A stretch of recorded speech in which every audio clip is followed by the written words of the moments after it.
వైద్యులు మానవ సేవే మాధవ సేవగా భావించి పేద ప్రజలకు సేవ చేయాలని ప్రభుత్వ సలహాదారు మహమ్మద్ అలీ షబ్బీర్ అన్నారు. పేద ప్రజలకు సేవ చేస్తే దేవుడికి సేవ చేసినట్లుగా వైద్యులు భావించాలని ఆయన సూచించారు.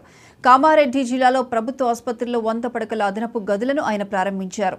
వైద్యులు అంకిత భావంతో పనిచేసి ప్రజల మన్ననలు పొందాలని తెలిపారు. ఆసుపత్రిలో ఏమైనా సమస్యలు ఉంటే తన దృష్టికి తీసుకువస్తే సమస్యల పరిష్కారానికి కృషి చేస్తానని భరోసా కల్పించారు మహమ్మద్ అలీ షబ్బీర్.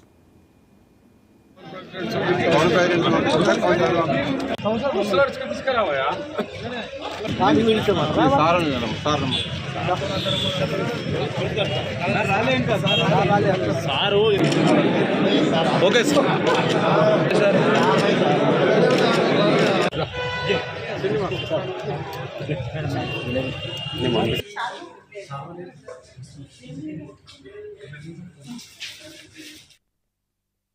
మీడియా సోదరులు, ఎలక్ట్రానిక్ అండ్ ప్రింట్ మీడియా సోదరులు, ఈ యొక్క శుభవార్త దయచేసి మీరందరూ మీ ఛానల్ ద్వారా ప్రజలకు ప్రభుత్వం కల్పిస్తున్న అదనపు సౌకర్యాల్లో ఇప్పటికే 180 బెడెడ్ హాస్పిటల్ ఉండే.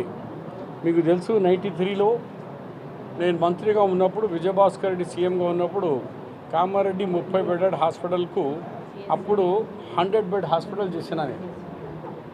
100 బెడెడ్ హాస్పిటల్ 93లో శాంక్షన్ అయింది, 94లో కంప్లీట్ అయింది. 100 బెడెడ్, దాని తర్వాత 80 బెడ్ అయింది. ఇప్పుడు గవర్నమెంట్ మెడికల్ కాలేజ్ వచ్చిన తర్వాత అదనపు 150 బెడ్స్ కలిపి 330 హాస్పిటల్స్ బెడ్స్ ఉండాలా as per the norms of medical college. దాని సందర్భంలో ఈ 330 బెడ్స్ అయిపోయినాయి. 180 ఓల్డ్ అండ్ న్యూ 150.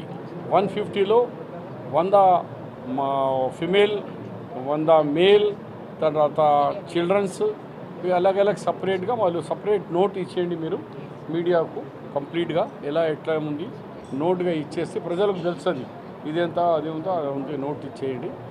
దాంతో చేసి ఇంకా అదనపు మన డయాలసిస్ పేషెంట్స్ ఇప్పటికే 5 ఉండే, ఇంకా కొత్త 4 డయాలసిస్ సెంటర్స్కు కూడా 4 బెడ్స్ ఓపెనింగ్ చేయడం జరిగింది. 9 మందికి ఇప్పుడు డయాలసిస్ సెంటర్స్ అయిపోయింది. అయినా సరిపోదు, ఇంకా దీన్ని టోటల్గా హాస్పిటల్ అక్కడ 20 ఎకరాల ల్యాండ్ కూడా గవర్నమెంట్ ఇవ్వడం జరిగింది. దాంట్లో బిల్డింగ్ కన్స్ట్రక్షన్ ఉంది. త్వరలో ఆ బిల్డింగ్ కన్స్ట్రక్షన్ కూడా చూస్తాం. మీడియా సోదరులు, ఎలక్ట్రానిక్ అండ్ ప్రింట్ మీడియా సోదరులు, ఈ